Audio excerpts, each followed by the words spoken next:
Happy New Year and welcome to Airgun Extra, brought to you in association with Crackshot, the Southwest's premier airgun centre and ranges. In this week's episode, I'm taking a look at a great little affordable PCP, but before that, I'm heading out to the woods and there's a good chance of bagging one or two pigeons alongside the usual grey squirrels.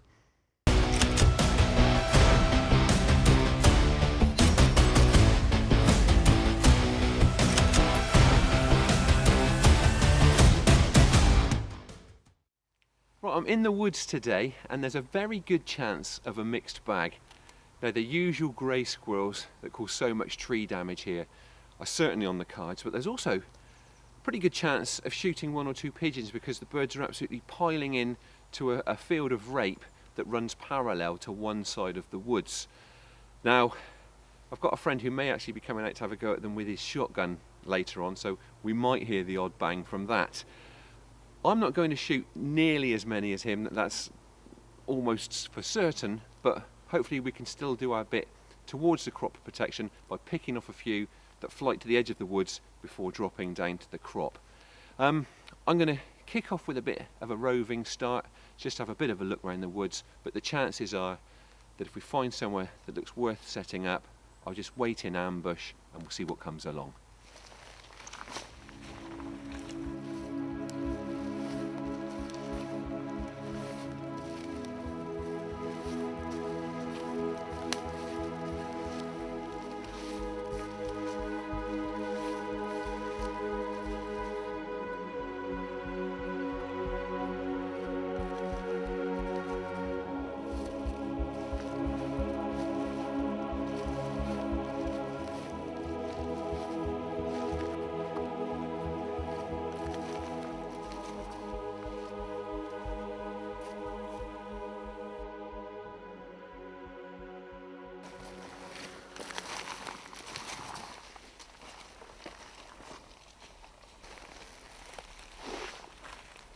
Squirrel on the deck, mate.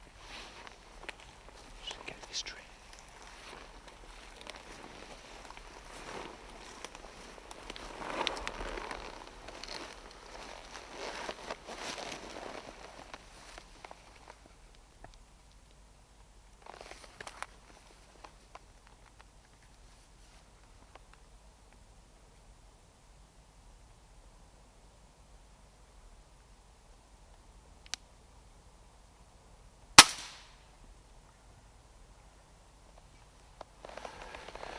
Well, that was a great start. I was also very fortunate because we've kicked off wandering around the main rides just for a bit of a look round and to see where those pigeons might be flighting in. And it's very boggy on the rides, there's been a lot of machinery going back and forth along there, the ground's wet and it was tough going, so we decided then to come into the main block of woods just because it's a bit easier going underfoot. And I realised that I hadn't put my scope cam onto the scope yet. That was only a couple of minutes ago. Happened across this squirrel foraging on the ground, about 25 metres. And also when I took the shot, a couple of other squirrels were nearby, and they've obviously spooked at the sound of the shot, but I can see that squirrel stone dead. So rather than rushing in to pick it up, what I'm going to do is find somewhere to settle in, because we're also very close to the field that the pigeons are hitting, and see if we can get a few more shots from here.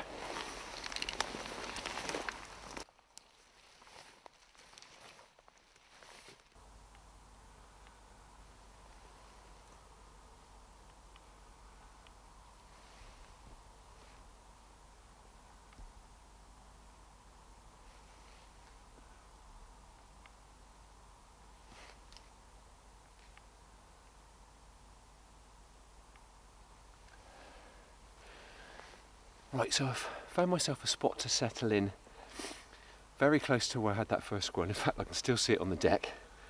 And also the sort of vicinity where I expect the pigeons to flight in if they're going to. And what you will have just seen me do, and I've spoken about it numerous times before, is just checking the ranges straight away to a few prominent points, obvious trees. And the advantage that gives me is that if squirrels or birds appear in or around those trees, I've got a rough idea of the distance to apply hold over or hold under without having to pick up the rangefinder again and wave it around. I'm in a nice shady spot. I've got my head net on. I could have messed about leaning branches and trying to create a bit more cover, but in all honesty, I just wanted to be quick and keep disturbance to an absolute minimum.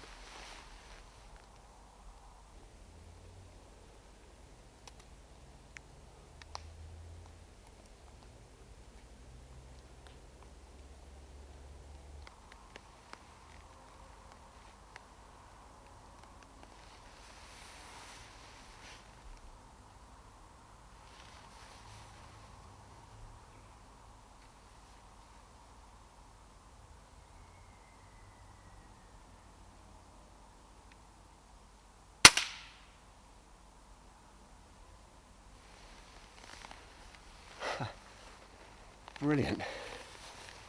Very fortunate to have that rest there. That's a nice steady shot. That's a headshot pigeon at about 30 metres, which proves the significance of doing that early range finding and not attracting attention when those wary birds are in. Now, I've seen a few birds dropping down into the rape crop since we've been here, but that was the first group to actually pitch in within striking distance.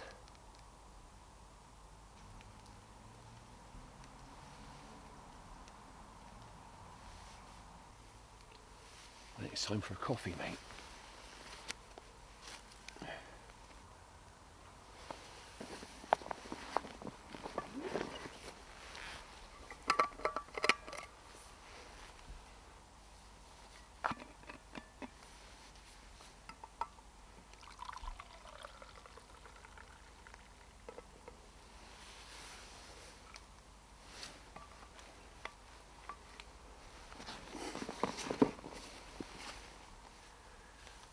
Joking aside, if there is an essential item of winter kit that you want to have with you, it's a flask of hot tea or coffee. When the cold and damp start to creep in a bit and you're thinking about warmer, better things to do at home, a nice warm drink can just keep you out in the woods or out in the field for those few extra vital hours, and make the most of it until the light really starts to go. Not so easy when you've got a head net on though. Cheers.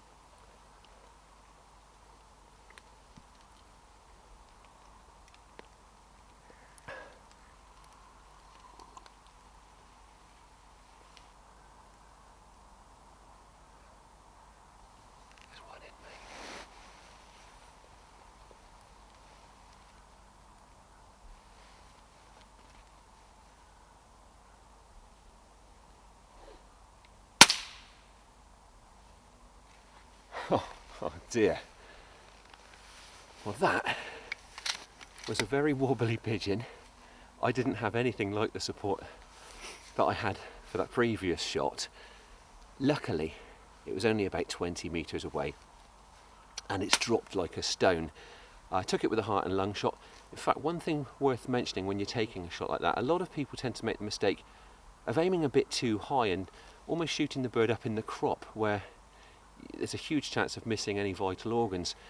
If you place that shot a little bit lower, especially if you're shooting up at a fairly steep upward angle, it's far more likely to drive up through the heart and lung and cause the heart and lung area and cause that lethal shock that's going to bring the bird down dead. And from time to time, when you take that shot, you'll hit a bird with a hell of a wallop, and yet it will fly on. Keep a very, very close eye on those birds as they go, because more often than not, they're running on adrenaline and very quickly they'll drop down stone dead.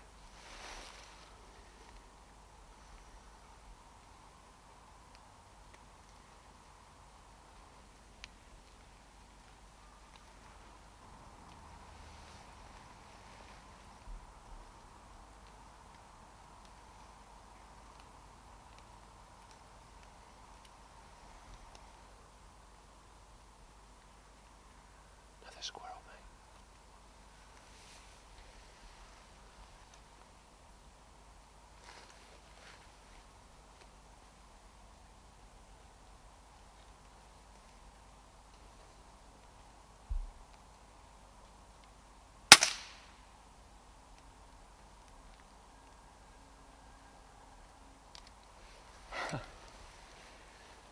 And another squirrel. That one was actually incredibly close to where I shot the first one, the one that was foraging on the ground. Now, that's a chestnut tree, so I've no idea whether it might have been foraging for conkers. Who knows, but they certainly like that area, and that could well have just been one of the squirrels that I spooked at the start.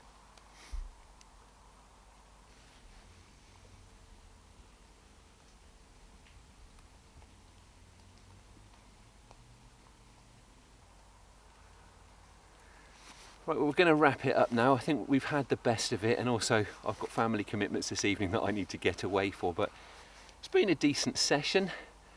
Yes, we would almost certainly have shot more of the grey squirrels that are causing the tree damage here if we targeted one of my feeding stations, but we wouldn't have had those pigeons, and I always like to be heading for home with some decent wild meat for the table. So before the light fades, I'm going to get that picked up.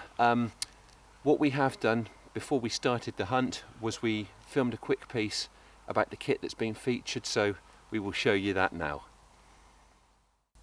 Right then, so to give you the usual quick run through the kit that you will have just seen me using, the gun today is the FX King. Really nice pre-charged air gun, and you'll see I have had this one in the Nordic Wolf, the grey laminate stock. I've just dropped it into the new synthetic, which really changes the aesthetic of the gun. Feels really nice, very functional stock, very practical. Obviously it's really robust, and although I haven't actually weighed it properly yet, it does feel a little bit lighter than the laminate. Nicely, another nice touch, it also has an adjustable butt pad, which obviously helps with getting fit right. I've already had a decent session on the range, just getting used to the feel of the new stock, so I'm really looking forward to putting it to the test in the field today. This particular gun is .22 caliber, and I'm currently running it at about 20 foot-pounds. So that's not a huge step up from sub 12. It was supposed to be quite a windy day today. It doesn't look like it's going to be, but my thinking was that extra power is just a little bit more stable in the wind. But at just 20 foot-pounds, as opposed to say 40 foot-pounds, it's going to run out of steam more quickly and be a little bit safer in the confines of the woods. Optics wise, as is often the case, I've got the Hawke Sidewinder 30 SF. Really nice scope. I regard this scope as like a high-end scope at a mid-range price. A really good optic, really good glass. I'm going to have the scope cam on for the hunting that, as I said, that you will have already seen. Hopefully we don't lose too much image quality through that. We'll do our best. As ever, the scope is held on with my ever faithful Sportsmatch scope mounts. One thing I didn't mention was ammo, so I'm using JTS dead center pellets today. As I said, .22 caliber. I'm using the 18 grain version, which seems to work well at this sort of power output, and this gun really does seem to like them. So all being well, in the video you've just seen, we had a few shots and you saw it all being put to good use.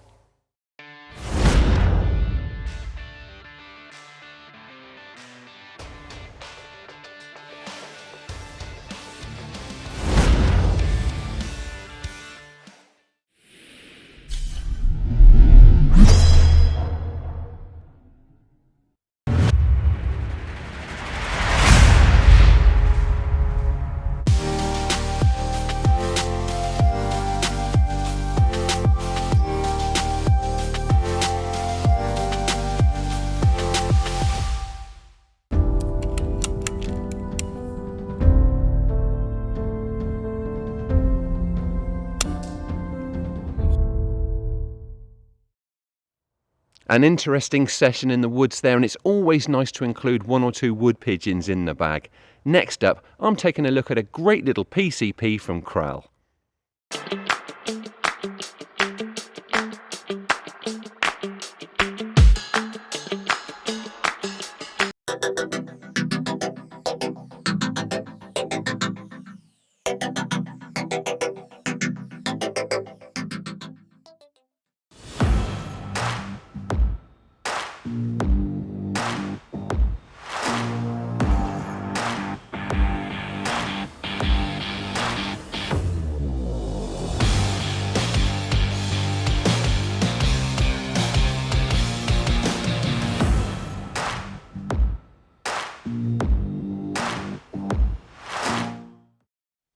Over the past couple of years, I've tested a lot of PCP airguns that are really sensibly priced and yet still offer exceptional performance. And that is great news for shooters who are on a tight budget.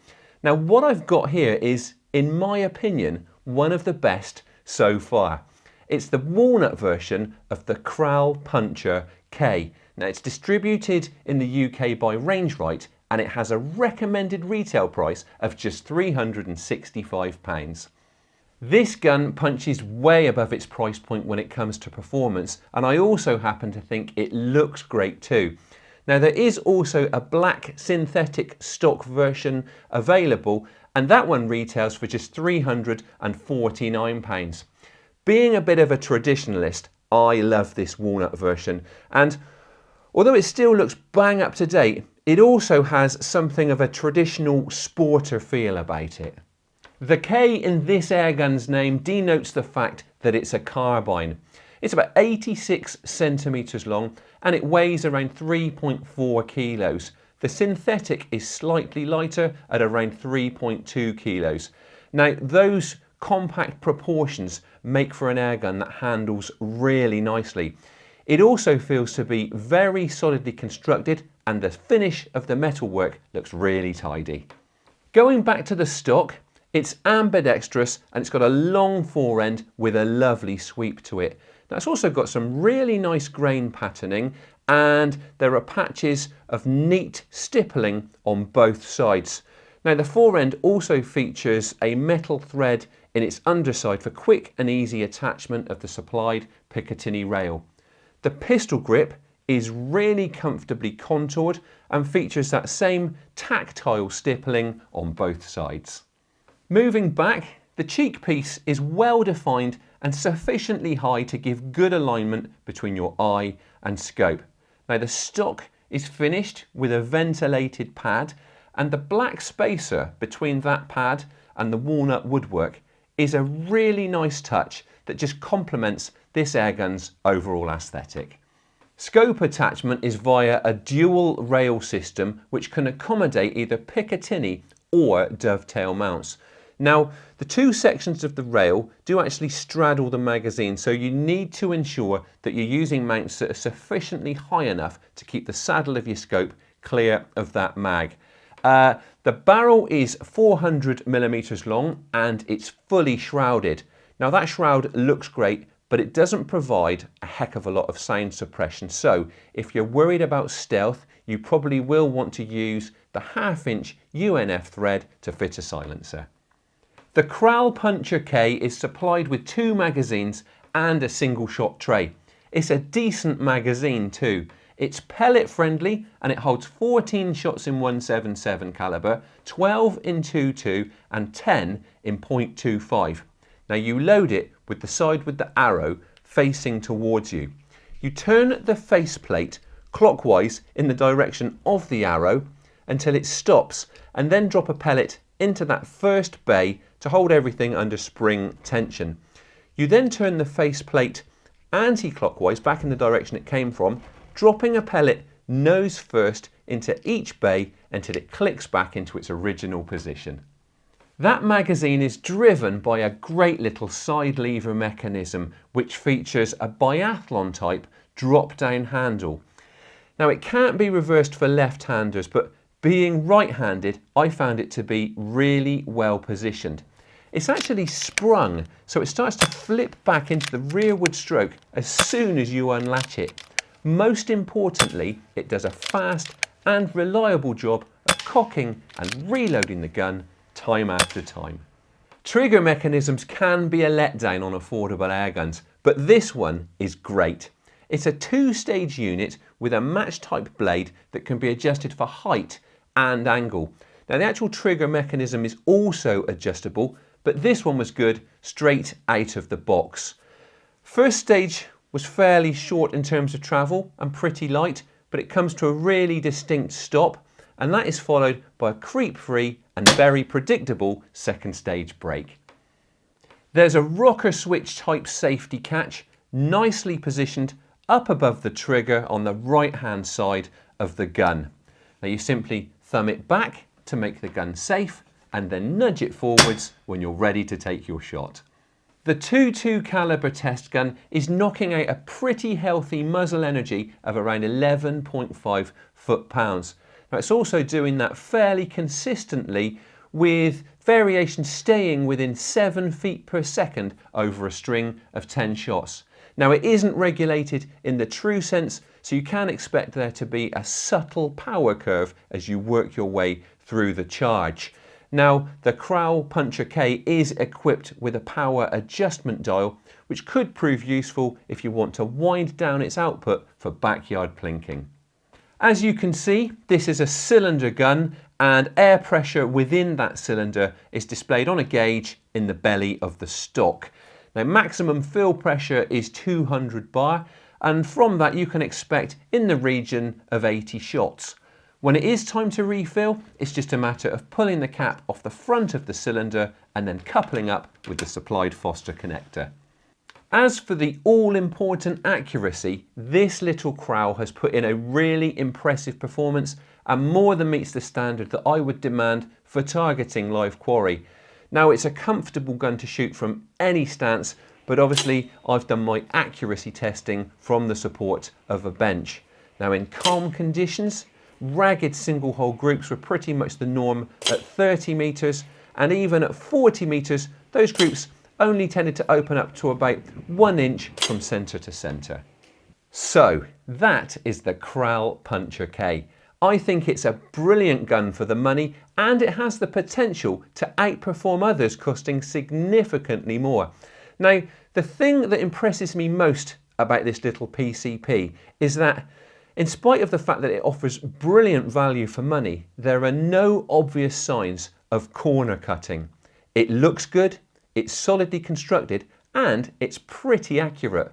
What more could you ask for?